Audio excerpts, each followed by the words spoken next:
하나님 말씀은 히브리서 8장입니다. 히브리서 8장 10절부터 13절 제가 봉독해 드리겠습니다.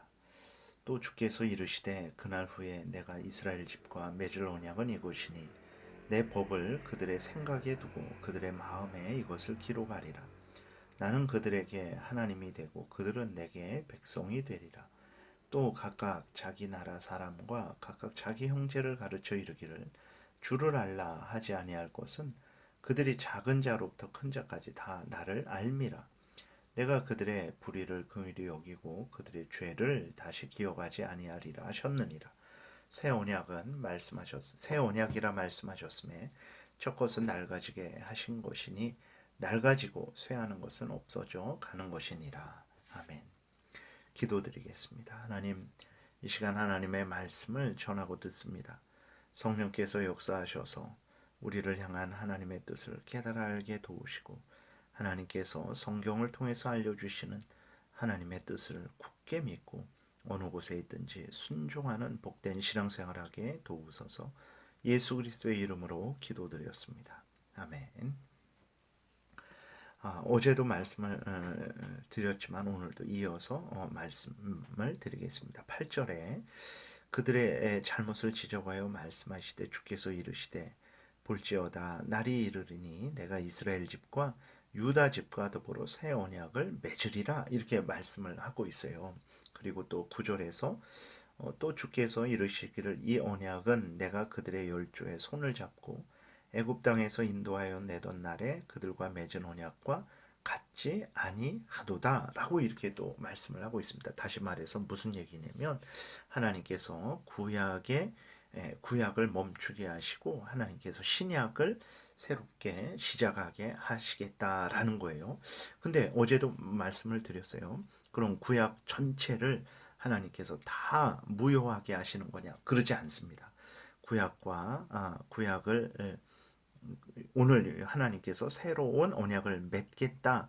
오늘 본문 10절에서도 그렇게 이스라엘 집과 맺을 언약은 이렇게 말씀하시는데 하나님께서 새 언약을 맺으실 때 그것은 이제 구약과 핵심 본질이 이렇게 다르고 완전히 새로운 그러한 것이 아니라 구약과는 핵심 본질이 동일하고 단지 그 방식만을 바꾸겠다라는 의미라는 것을 우리가 이미 미리 마음에 그렇게 생각하고 있어야 되는 것입니다.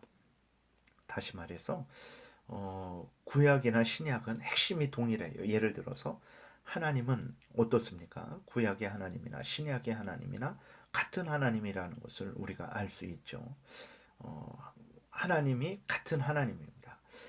그러나 마르시온이라는 그 이단이 있었는데 마르시온은 구약의 하나님과 신약의 하나님이 다르다 생각을 했어요. 그러니까 오늘 본문에 있는 것처럼 하나님께서 새로운 언약을 맺겠다라고 이렇게 말씀을 하시니까 13절에 새 언약이라 말씀하셨음에 첫 것은 그 구약은 낡아지게 하신 것이니 낡아지고 쇠하는 것은 없어져 간다 이렇게까지 말씀을 하시니까 이제 이것을 오해해 갖고 구약과 신약이 이제 달라진 것이 있고 달라지지 않은 것이 있거든요.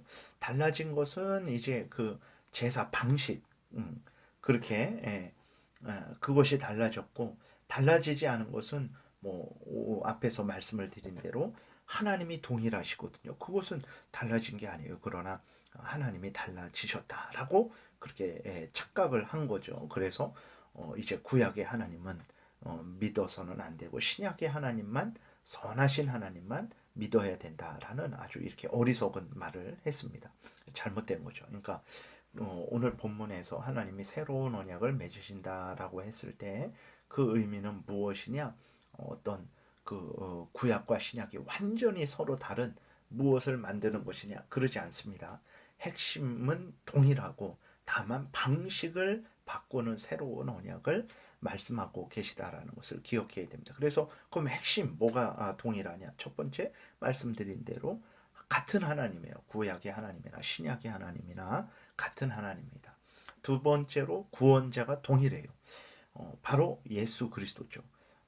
구약의 구원자도 예수 그리스도고 신약의 구원자도 예수 그리스도입니다. 우리가 이것을 분명히 기억해야 됩니다. 예수 그리스도가 오시기는 지금부터 2000년 전에 이 땅에 마리아의 몸에서 성령으로 잉태하셔서 이 땅에 오셨지만 그러나 그렇다고 해서 2000년 이후부터 2000년 전부터 예수 그리스도를 믿음으로 구원을 얻었고 그 전에는 율법을 행함으로 구원을 얻었냐? 그러지 않습니다. 그러지 않아요. 그 예수 그리스도가 동일하게 구원자가 되시고 구원의 방식도 동일합니다. 다시 말해서 구약 때 양과 염소의 피를 들여서 그들이 죄 용서를 받았죠. 그러나 우리가 알아야 될 것은 양과 염소의 피를 들였다고 해서 그들이 죄 용서를 받은 게 아닙니다. 사실은 그럼 어떻게 그들이 죄 용서를 받고 하나님의 자녀가 되었는가? 그랬을 때 그것은 바로 양과 염소를 하나님께 드릴 때 양과 염소의 그 피 흘림의 제사를 하나님께 드릴 때 그들은 그러한 제사를 통해서 예수 그리스도를 이제 소개받은 거죠.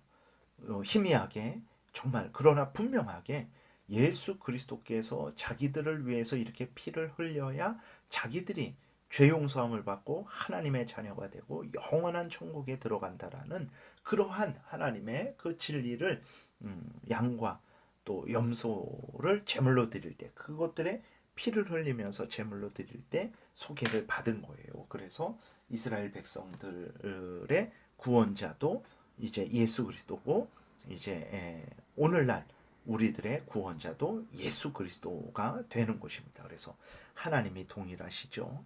구원자가 예수 그리스도 동일하십니다. 그 다음에 구원의 방식도 이제 예수 그리스도를 믿음으로 말미암아서 구원을 얻게 되는 거예요. 구약 백성들이 그 양과 염소를 하나님 앞에 드리는 제사를 드릴 때 예수 그리스도를 소개받은 것이고 그들은 이제 그 소개받은 예수 그리스도를 믿음으로 말미암아 구원을 얻은 거예요. 이스라엘 백성들이 출애굽에서 나올 때 그 유월절 그러한 제사를 통해서 어린 양 예수 그리스도에 의해서 자기들의 죄가 용서되고 자기들이 영원한 심판을 받지 않는다라는 그 진리를 소개받고 참으로 이스라엘 중에 구원받은 사람들은 그 진리를 믿음으로 말미암아 구원 얻었다라는 것을 우리가 기억을 해야 되는 것입니다. 우리가 얼마든지 과연 그런가? 과연 그렇습니다. 이제 요한복음 8장에 보게 되면 아브라함은 예수 그리스도를 이미 알고 있었어요. 예수 그리스도의 때를 볼 것을 이제 미리 보고 즐거워했다 기록이 되어 있죠. 이사야 53장에 보게 되면 예수님에 대해서 소개를 하고 있는데 그 신약에서보다도 예수님의 그러한 모습에 대해서 더 자세하게 그리고 예수 그리스도께서 어떻게 그렇게 고난을 받으셨고 왜 고난을 받으셨고 또 왜 십자가에 죽으셨는지 그 의미를 아주 신약 이상으로 그렇게 그 의미를 알려주고 있어요. 그러니까 구약 사람들도 이미 예수 그리스도에 대해서 소개를 받은 거죠. 그리고 또 미가서에 보게 되면 예수님 오시기 전에 한 700년 전에 그러한 선지자인데 예수 그리스도께서 어디에서 나실지를 분명히 알고 있었어요. 베들레헴에서 나신다라고 미가서 5장 2절에 이렇게 기록되어 있습니다. 베들레헴 에브라다야 너는 유다 족속 중에 작을지라도 이스라엘을 다스릴 자가 내게로 나올 것이라. 그의 근본은 상고에 영원에 있느니라.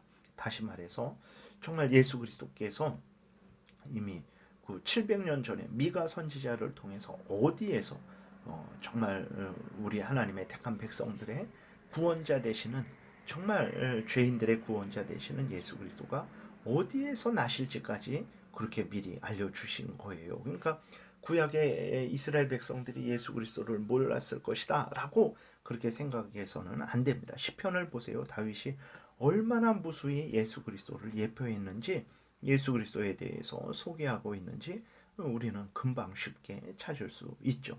그래서 말씀드리는 것은 무엇이냐면 이제 그 하나님께서 구약을 이제 폐지하시고 그 다음에 신약에 새로운 언약을 맺으신다라고 했을 때 그것은 어떤 이 핵심을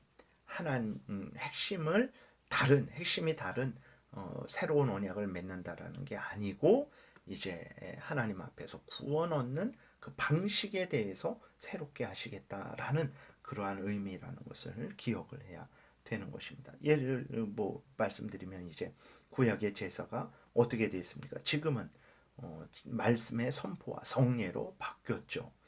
그리고 아론 제사장이 어떻게 됐습니까? 지금은 예수 그리스도께서 직접 우리의 대제사장이 되셨죠.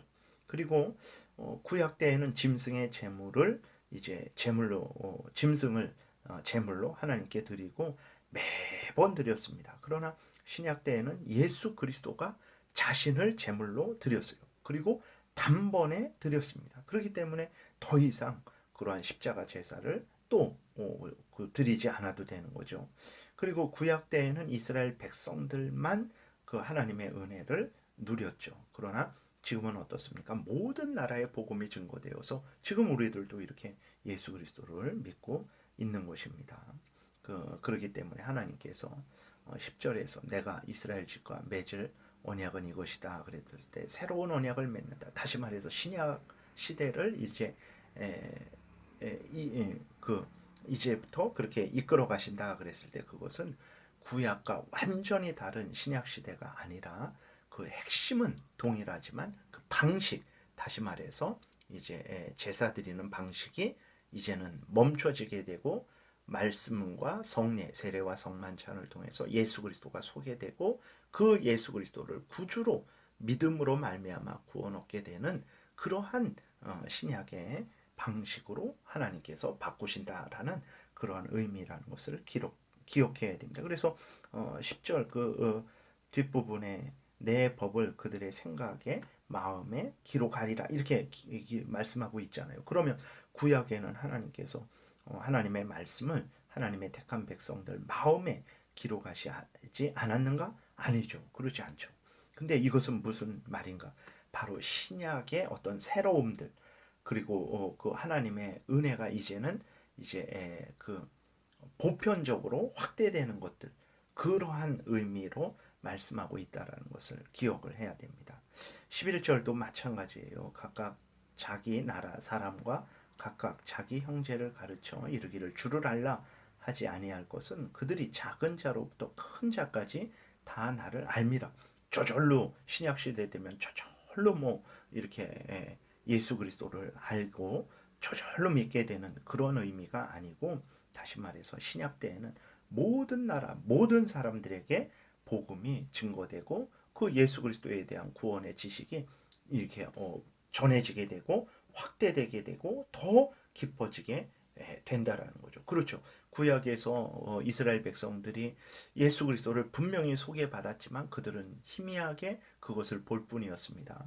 예수 그리스도께서 이 땅에 오신 이후로 우리는 그 구약 때에 그 수많은 선지자들이 예언한 것이 바로 이것을 위해서 예언했구나라는 것을 아주 명확하고 명백하게 깨달아 알게 된 거죠. 그러한 차원의 의미이지 이 11절도 구약에는 이런 일이 없었는데 신약 때에만 이런 일이 일어난다 라는 의미가 아니라는 것을 기억해야 됩니다.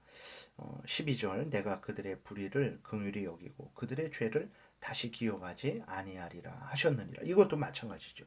그럼 하나님께서 아브라함의 죄는 기억하셨나?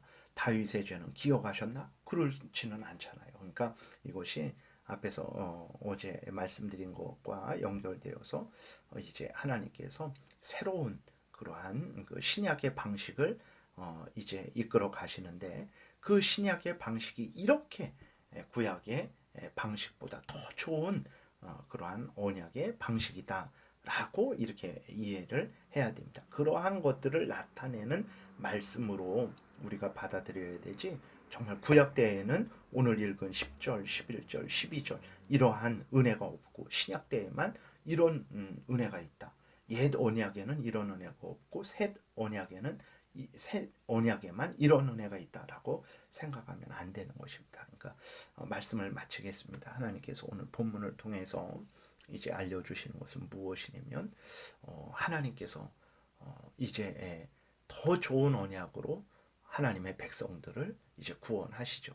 그랬을 때 더 좋은 언약이라는 것은 무엇이냐? 구약과 완전히 다른 것이냐? 아닙니다. 하나님이 동일하죠. 구원자 예수 그리스도가 동일하죠. 그 예수 그리스도를 믿음으로 말미암는 구원이 동일한 거예요. 그러한 핵심은 여전히 동일하지만 방식, 예수 그리스도를 소개받고 이제 죄 용서함을 이제 받는 방식. 이스라엘 구약 때에는 짐승을 제사 제물로 드렸죠. 그 짐승의 피를 통해서 이제 속죄 제사를 드린 거예요. 그리고 아론 제사장들, 사람인 아론 제사장들의 후손이 제사장이 된 거죠. 그러나 신약 때에는 이제 예수 그리스도가 직접 이 땅에 오셔서 예수 그리스도가 우리의 제사장이 되시고 예수 그리스도가 하나님의 흠없고 티 없는 어린 양 제물이 되셔서 예수 그리스도가 자신을 단번에 드려서 하나님을 만족해 하시고 그로 인해서 우리가 이렇게 구원을 얻게 된 거죠. 그런데 이러한 예수 그리스도를 이제 우리가 어떻게 소개받게 됐습니까? 구약 때처럼 제사 제물 뭐 드려서 예수 그리스도를 알게 됩니까? 그러지 않죠. 이렇게 말씀을 전하고 듣는 것을 통해서 그리고 세례와 성만찬을 통해서 예수 그리스도를 소개받게 되고 예수 그리스도를 믿음으로 구원을 얻게 된다라는 거예요. 이것을 강조하기 위해서 구약보다 신약이 더 좋은 언약이고 또 그 신약의 중보자가 바로 예수 그리스도다라는 것을 이제 강조하고 있는 것입니다. 기도드리겠습니다. 살아계신 하나님 아버지 감사를 드립니다. 오늘도 은혜를 내려주셔서 감사합니다. 우리가 이렇게 하나님의 크신 은혜의 역사 속에 있다라는 것을 기억하게 도우소서. 하나님께서 정말 신약의 방식으로 이끌어 가시는 것을 우리가 잘 깨달아 알고 그 하나님의 인도하심에 순종하고 믿고 따르게 도우소서. 어리석어서 계속해서 구약의 제사 방식 같은 것을 주장하고 그렇게 하나님이 이렇게 새롭게 이끌어 가시는 그러한 역사를 거역하는 어리석은 자들 되지 않게 도우소서. 감사드리고 예수 그리스도의 이름으로 기도드렸습니다. 아멘.